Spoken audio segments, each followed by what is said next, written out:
If you talk about a controversial election, don't have to tell that to Reince Priebus more than once. He knows about the ups and downs, and he hopes this ends on an up. He's the RNC chairperson, Reince Priebus.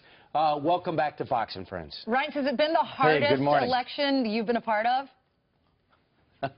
Well, it has been an interesting year, I can tell you that. But here we are, and we've got a jump ball with the momentum on Donald Trump's side, and the Senate looks good, and so does the House. So I got to tell you, I would take the 2 days before Tuesday right now if you asked me a year ago. So, yeah, no kidding. Well, there's a brand new Investors Business Daily poll that came out at 6 o'clock this morning, shows Donald Trump at 44, Hillary's at 43. Her trend line is going down. You're at 90% with Republicans, which is, that's pay dirt for you. Meanwhile, it's curious because Donald Trump and Mike Pence are going to go to Minnesota. Minnesota, Hillary thought was in her column, has not been competitive for Republicans since 1972. What is going on in Minnesota and in Michigan and places like that, Reince?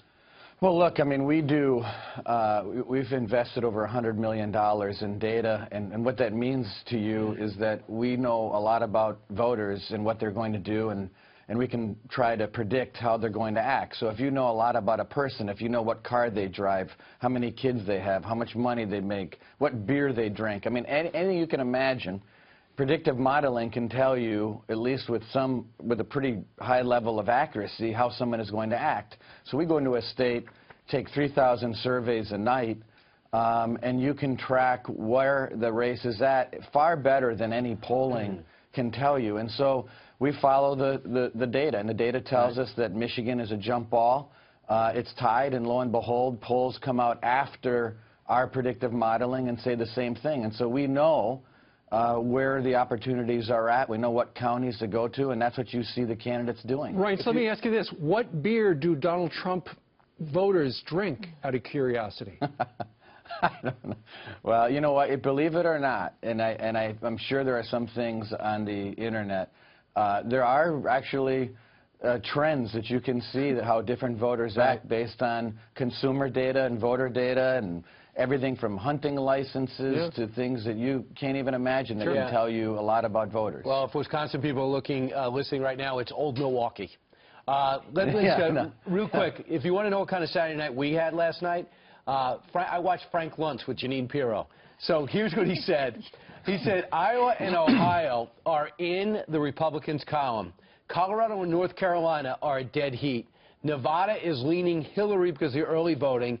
And Florida, get out the vote effort, the micro-targeting effort, is giving the nod to Hillary. Do you want to take these on? Yeah, I just texted Frank before this hit because I told him he needs to come to the RNC and get a briefing. He's great and he's smart, but in Florida, there's no doubt about it. They're bleeding votes. I mean, the fact is today. They're about 75,000 votes short of where they were 4 years ago. The Democrats. And by the way, we lost Florida. Yeah, the Democrats are. We lost Florida by 75,000 votes. In North Carolina, they're over 100,000 votes short of where we were 4 years ago. And, we won North Carolina. By the way, for everyone can understand this, I mean, generally, the Democrats have been, over many years, good at early vote. We've now caught up with the Democrats.